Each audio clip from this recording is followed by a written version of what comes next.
Classicism's status quo.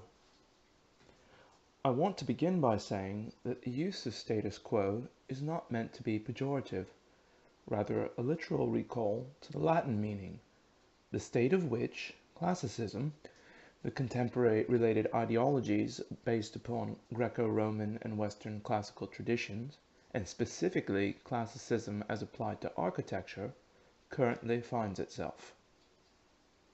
With that clarification in order, I want to use this essay to address an historical question, a contemporary question, as well as open a dialogue around the possible future, even resurgence of the classical tradition. Namely, what became of classicism's dominance?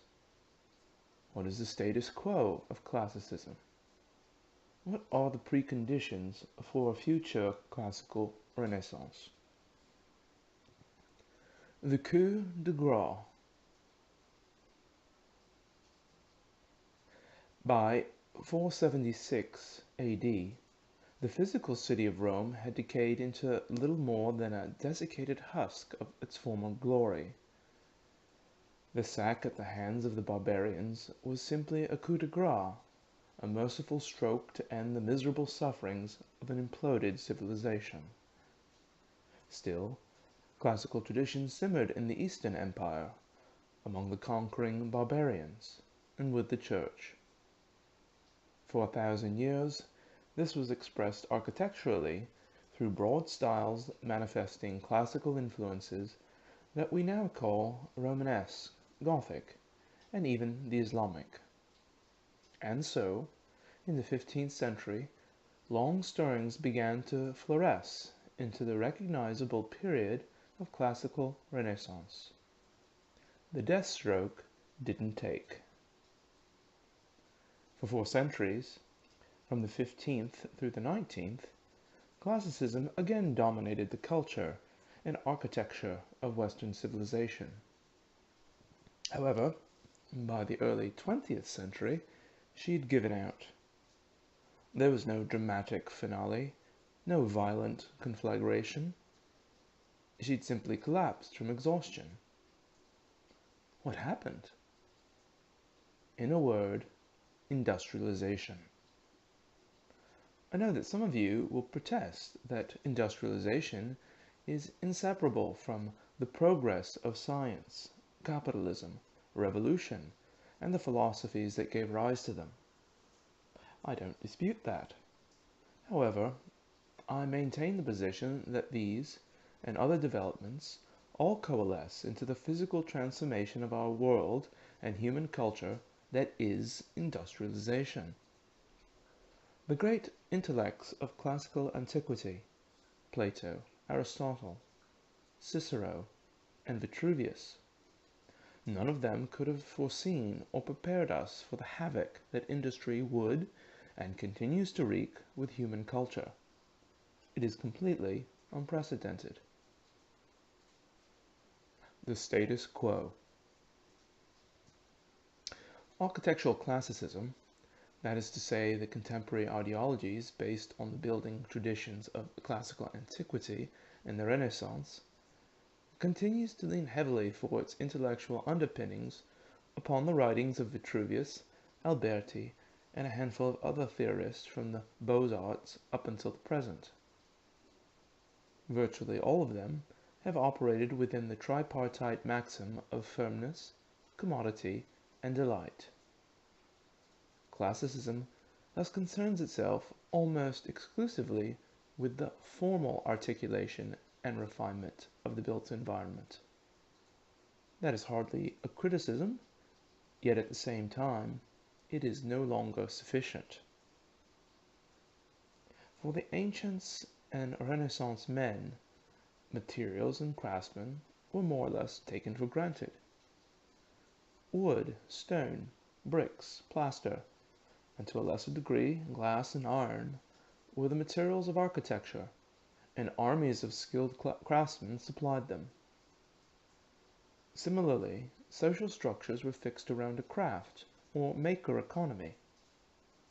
The concept of consumable goods applied mostly to food.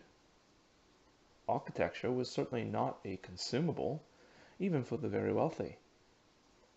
There was simply little thought to write about either materials, the craftsmen making them, or how their work might contribute to their personal happiness or better society. It was tradition. It was just how things were and had always been. However, by the 19th century, it became evident that that was not how things were to remain. John Ruskin, William Morris, and other leading thinkers of the arts and crafts movement fiercely campaigned to the constraint of industry to protect the joy that humans experienced in making and the intrinsic social value embedded in those traditions. In stark contrast, Adolf Loos, Walter Gropius, and other leaders of emergent modernism fully embraced industry and a progressive consumer economy, whose surpluses would eliminate what they stigmatized as useless toil. During the same period, classicists largely ignored the social questions and the material qualities of their work, continuing to focus on its formal qualities and further refinements. An examination of period literature reveals that, as a collective intelligentsia, classicists had completely missed participation, let alone leadership, through the most significant transition in human civilization, and by the 20th century had become intellectually irrelevant.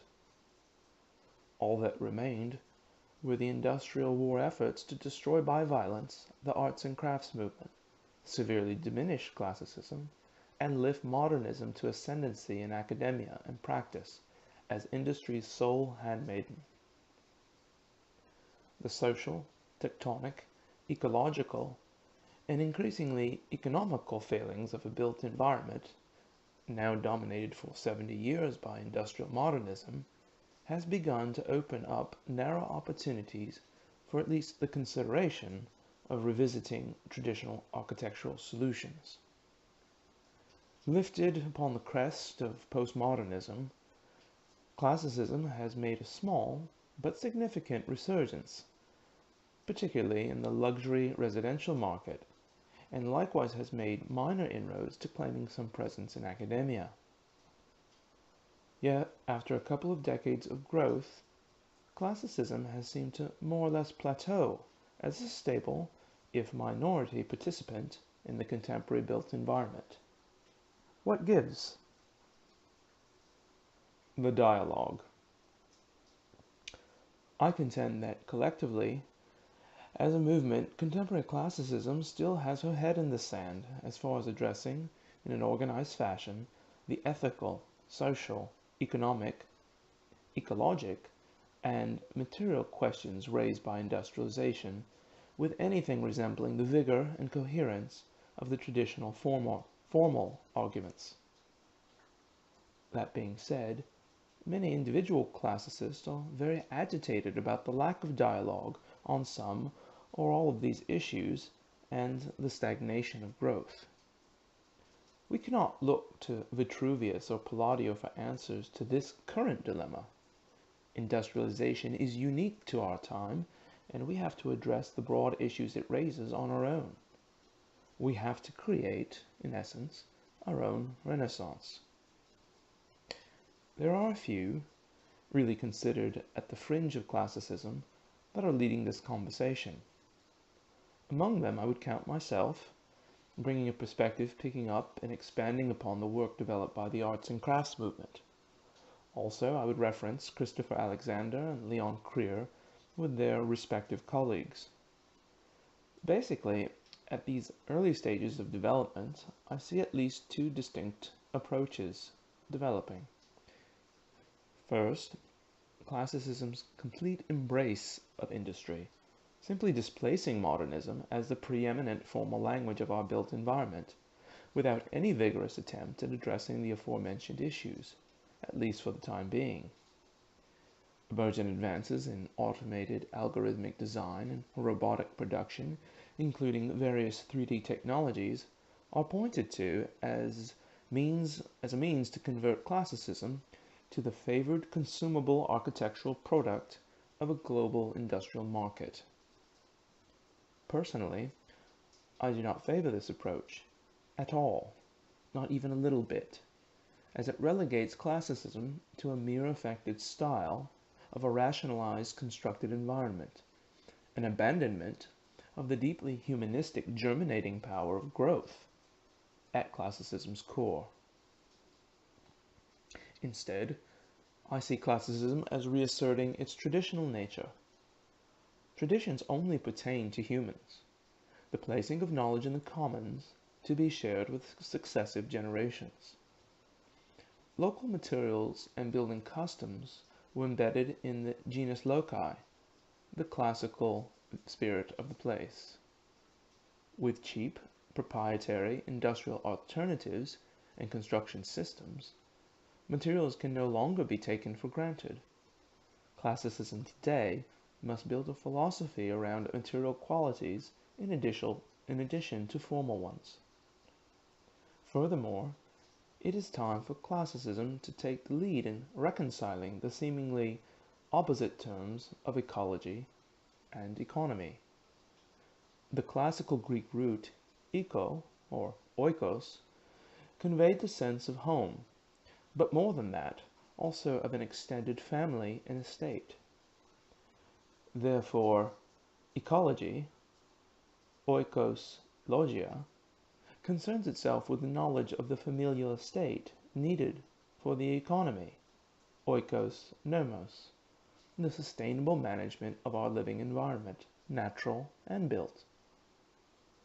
This familial consideration concerns itself not just with what things are being built, but how they are being built, who is building them, and how that process, or hopefully tradition, contributes to their happiness as a contributing individual, as well as the collective good of human society, taking its place in the greater order of the natural world. Whichever perspective you lean towards, or perhaps one you independently bring to the dialogue, the most important thing for classicism now is that we start talking.